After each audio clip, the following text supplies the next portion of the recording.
Here to weigh in on the president's national security speech, let's get to Paul Bonicelli. He's a former foreign policy advisor and State Department official to George W. Bush. He's now with the Acton Institute. Good to see you, Paul. Thanks for coming on. The president named Russia and China as challenging America's prosperity. What was your reaction to that? Well, he's exactly right. Like a lot of things the president does, it's a breath of fresh air. He is being quite realistic, quite transparent. He is saying what his instincts tell him and what his top advisors in foreign policy tell him, and that national security strategy reflects that. And that is true about Russia and China. You know, it's interesting. We're watching the media reaction to it. The president is echoing what I think more than half a dozen presidents have said, including both Democrats and Republicans, that economic security is national security.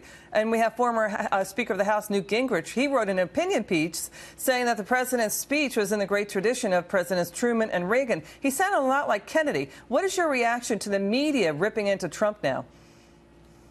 Well, and I would also say Washington, Jackson, Hamilton, Lincoln, a lot of our founders and former presidents.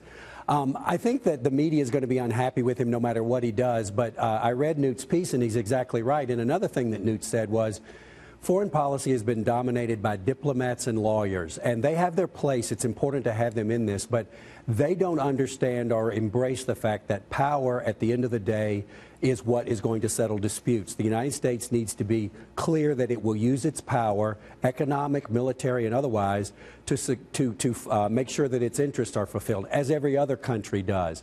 And so we're getting back to the reality of that. That doesn't mean we're going to war tomorrow. That doesn't mean there's going to be a trade war.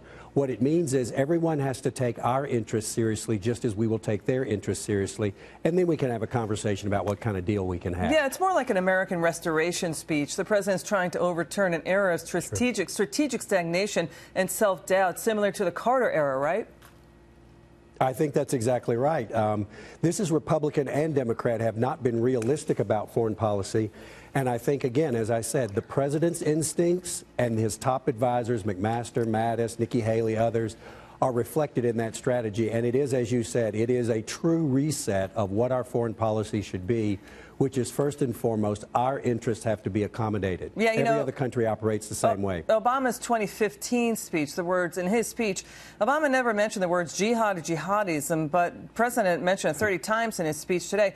Let's turn to the horrible Amtrak derailment. It was just debuting its new high-speed service. Here's the president reacting. Let's roll tape.